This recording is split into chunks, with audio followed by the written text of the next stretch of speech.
In digital Marathi, जनतेच्या हक्काचं व्यासपीठ।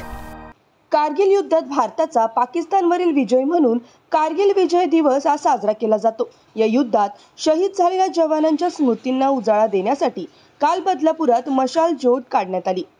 बदलापूर पश्चिम शहीद अमर जवान स्मारक महालक्ष्मी तलाव येथे भाजपचे माजी नगरसेवक किरण भोईर यांच्या वतीने कारगिल युद्धात शहीद झालेल्या जवानांना श्रद्धांजली आणि युद्धात सहभागी तसेच माजी सैनिकांचा सत्कार करण्यात आला।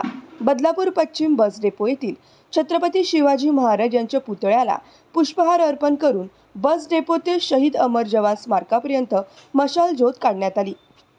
खरं तर 26 जुलै 1999 हा दिवस म्हणजे सुवर्ण अक्षरात लिहिला जाईल असा हा दिवस आहे।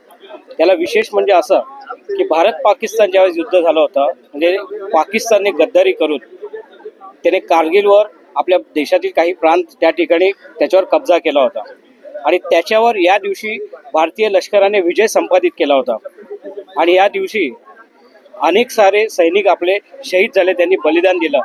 त्यांची या ठिकाणी आठवण नक्कीच आवर्जून काढली पाहिजे।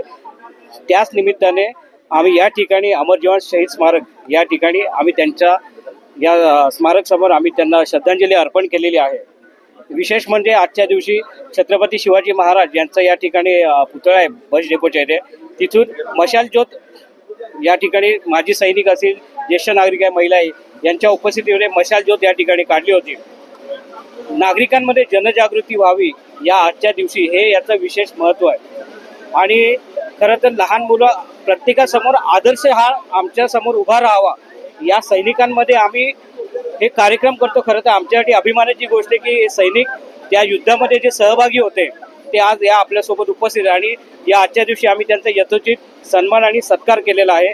याचं की आज देशावर जे सैनिक जे दिवस रात्र काम करत आहेत आणि त्यांच्यामुळे जे आपण सुखाची झोप घेतो त्याचं एकमेव कारण म्हणजे आपल्या देशावरचे सैनिक आहेत। आणि आज या दिवसाचा विशेष म्हणजे 25 वर्ष पूर्ण होत आहेत, म्हणून दरवर्षीच हा दिवस साजरा केला जातो, पण आजच्या दिवसाला विशेष महत्त्व आहे ते म्हणजे की आज 25 वर्ष पूर्ण होतात या दिवसाला। म्हणून पुन्हा एकदा आपल्या चॅनलच्या माध्यमातून या आजच्या दिवसानिमित्त मी सर्वांना शुभेच्छा देतो आणि शहीदांना या ठिकाणी श्रद्धांजली अर्पण करतो। 1-2 कोटीचा निधी नगरोत्थानच्या माध्यमातून आपण या ठिकाणी घेतलेला आहे। त्याची प्रशासकीय मान्यता आता ठाण्याकडे त्या ठिकाणी आहे। या आठवड्यामध्ये त्याची एकदा त्यांची प्रशासकीय मान्यता मिळाली ते 2 कोटीचं या ठिकाणी त्वरित काम चालू होणार आहे। त्याच्यामध्ये नवीन या ठिकाणी शहीद स्मारक आहे। ज्यावेळेस याचं टेंडरिंग होईल आणि भूमिपूजन होईल नक्कीच लवकरात लवकर या नागरिकांसाठी म्हणजे आपण म्हटलं की भावी पिढीसाठी हा त्या ठिकाणी त्यांच्यासाठी नक्कीच एक आदर्श असेल की ज्या ठिकाणी आपण नतमस्तक होऊ। मी एक माजी सैनिक असल्यामुळे प्रथम मी सगळ्यांना सॅल्यूट करतो आणि आता आपण प्रश्न विचारल्याप्रमाणे मी सैन्यात भरती झालो 7 एप्रिल 1971 आणि मी रिटायर झालो 1 मे 1991। त्यामुळे मी आता माजी सैनिक म्हणून जवळजवळ 33 वर्ष पूर्ण झाली मी पेन्शन घेत आहे। ही मला पण अभिमानाची गोष्ट वाटते। आणि आता आपल्या किरण भोईर साहेबांनी सांगितलं आणि शिंदे साहेबांनी पण सांगितलेलं आहे की इथे जमीन आपल्याला मिळणार आहे, त्या जमिनीत ते शहीद स्मारक होणार आहे मोठं। ते मोठं स्मारक झाल्यावरती इथल्या पुढच्या पिढीला त्याच्यापासून स्फूर्ती घेता आली पाहिजे असं मी आग्रहाने आता आपल्या माध्यमातून सगळ्यांना सांगू इच्छितो। आणि यावेळेस आता सांगू इच्छितो की हा इथे शहीद स्मारक एक दिवस 15 ऑगस्ट 26 जानेवारी आणि ह्या माजी सैनिकांचं सगळ्यांचं गेट टुगेदर डिसेंबर महिन्यातल्या शेवटच्या दिवशी होतं।